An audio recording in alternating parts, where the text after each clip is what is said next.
Fir-riflessjonijiet tagħna llum eżistija xtaqt li nirriflettu ftit dwar il-Madonna bħala l-Immakulata Kunċizzjoni. Huwa titlu ħafna għal qalbna bħala nsara Kattoliċi dwar il-Madonna.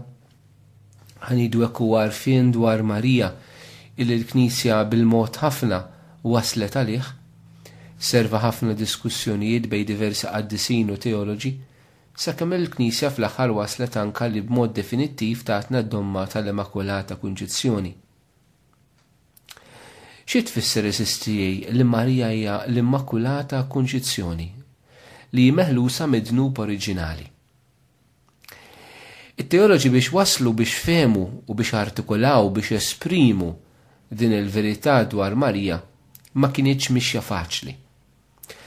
Matul l-istorja kien hemm teoloġi u qaddisin uħud minnhom illi kienu jemmnu illi Marija kienet imnisla mingħajr id-dnub oriġinali filwaqt li kien hemm oħrajn illi ma kinux jemmnu illi Marija kienet imnisla mingħajr id-dnub oriġinali.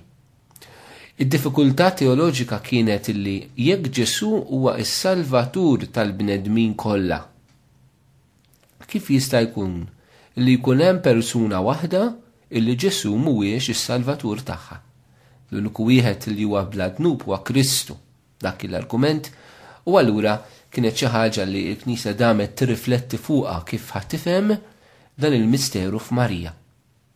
Importanti ngħidu u nifhmu eżistijej li fil-Knisja l-ewwel ma jiġu għall-misteru u mbagħad id-domma. L-ewwel ma jiġi għar-realtà tal-grazzja imbagħad it-teoloġija. Bħalma fil-Vanġeli l-ewwel kellna l-esperjenza ta' Ġesu u mbagħad kellna l-Vanġeli. Il-kidba tal-Vanġelu, it-talim dottrinali u dommatiku tal-Knisja, ġifieri it-talim uffiċjali, qiegħed kollu hemm biex jesprimi l-misteru ta' Kristu. U l-istess ħaġa esistijej anke f'Marija. Marija kienet l-Immakulata qabel ma aħna fhimna li l-Immakulata. Il-Knisja esprimit dan fid-dawl tal-misteru ta' Ġesu u ħadilha żmien biex tpoġġiha fi kliem merqum meqjus illi huwa tajjeb, illi jispjega dal-misteru ta' Ġesu. Għaliex tajb inżommu f'moħħna f'qalbna li kull ma l-Knisja Kattolika tallimna dwar il-Madonna dejjem ħanidu hekk tallimulna mill-punto di vista tal-mulej Ġesu. Il-Marjoloġija fl-aħħar mill-aħħar tibqa' dejjem Kristoloġija. Jiġifieri dejjem ħatkun tieqa għall-misteru ta' Ġesu u rridu nħarsu lejn Marija mill-misteru ta' Kristu. U allura l-ixju kollha dwar id-definizzjoni dogmatika tal-Madonna bħala l-Immakulata Kunċizzjoni hija kif ħanifhmu il-ħidma salvivika ta' Ġesu, kif ħanifhmu l-Ġesu bħala s-Salvatur, ir-Redentur tal-bnedmin kollha. Fil-fatti kien permezz anka ta' uħud mit-teoloġi Franġiskani mod speċjali il-Beatu Dan Scotus illi fehem il-mulej ta' id-dawl il-grazzja tal-Ispirtu Santu li jifhem il-Marija Immakulata b'dan il-mod. Il-Madonna bħal kulħadd kellha bżonn Salvatur. Tantu hekk illi Marija fil-Magnificat il-kantiku tagħha li nsibuh f'Salluqa meta hija tiltaqa' ma' Elisabetta hija tgħid ruħi tfaħħar il-kobor tal-mulej u l-ispirtu tiegħi jifraħ falla is-Salvatur tiegħi. Marija taraf il-Alla bħala is-Salvatur tagħha.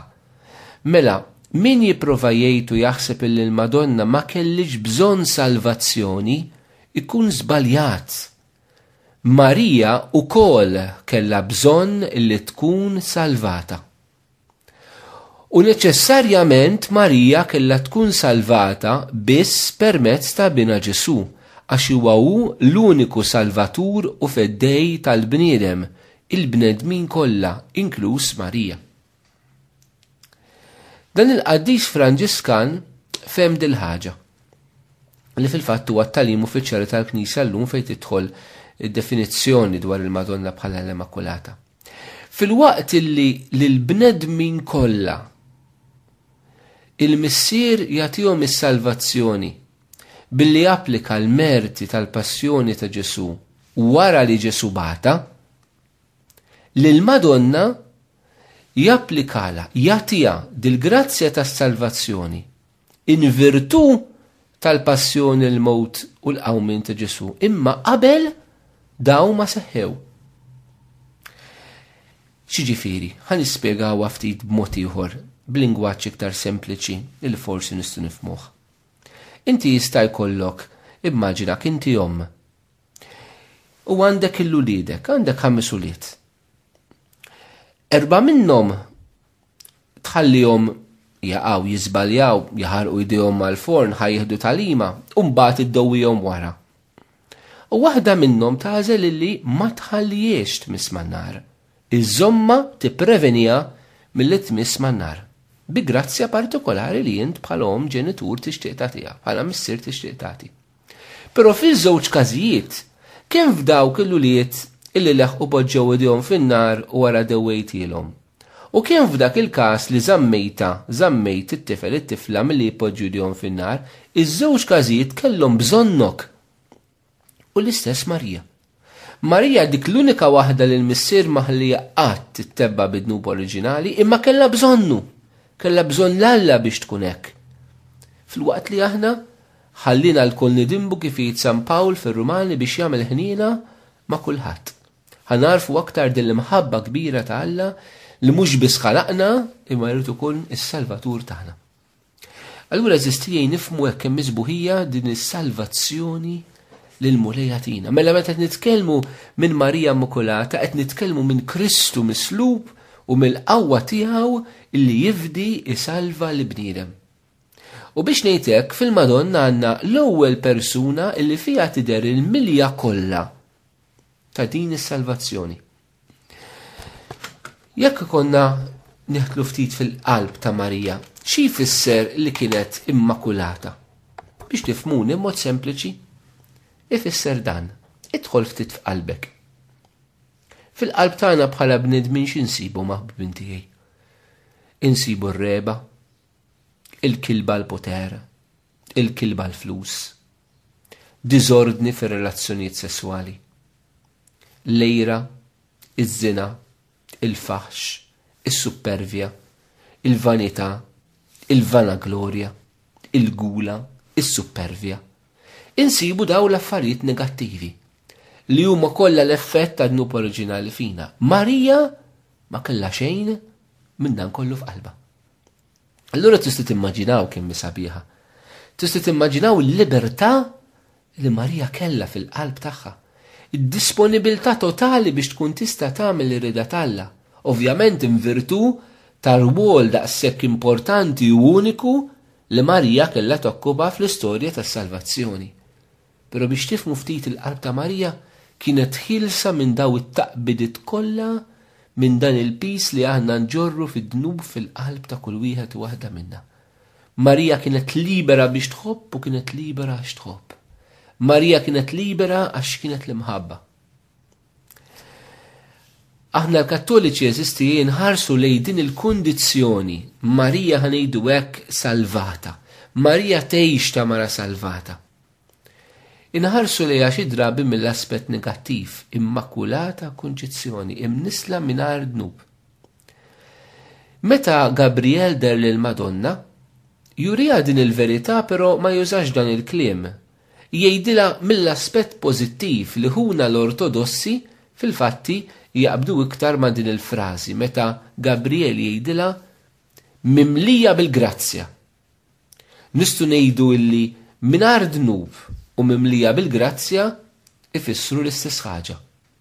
Waħda mill-aspett ħanejdu hekk negattiv u l-oħra mill-aspett pożittiv. L-istess bħal meta ngħidu għandek tazza tista' tara jew nofsa mimlija jew nofsa vojta.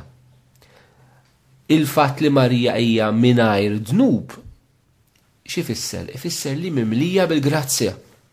U l-fatt li mimlija bil-grazzja x'ifisser? Ifisser li hija mingħajr id-dnub oriġinali. Għalhekk hija mimlija. U xi tfisser allura mimlija bil-grazzja? X'inhu dak li jagħmel il-Marija Immakulata? Hija l-milja tal-Ispiritu Santu li kienet fil-qalb tagħha, fl-eżistenza tagħha. Għaliex l-Ispiritu Santu eżistijej kif jgħidilna San Pawl huwa l-imħabba talla imsawba fi qlubna. Littra Rumani kapitlu 5 vers 5. U frott tas-salvazzjoni ta' Ġesu, il-passjoni, il-mewt, il-qawmin tiegħu, huwa dan l-ispirtu li jammar fina u l-ispirtu li jdaħħalna f'din is-salvazzjoni. U Marija kienet mimlija b'dan l-Ispirtu Santu eżistijaj, kompletament. Allura raw hekk din il-libertà, din l-imħabba li l-Ispirtu li kien jammar f'Marija. U dan ovvjament hija grazzja minħabba l-missjoni li hija kellha taqdi. F'dan id-dawl, f'din iż-żbuħija, tota pulkra est Marija, kemm min sabiħa u Marija, kollok sabiħa u Marija. U din iż-żbuħija ta' Marija lura nifmu eżistijaj għaliex Marija għandha sem importanti fit-taqbida tagħna kontra d-dnub u fit-taqbida tagħna kontra x-xitan.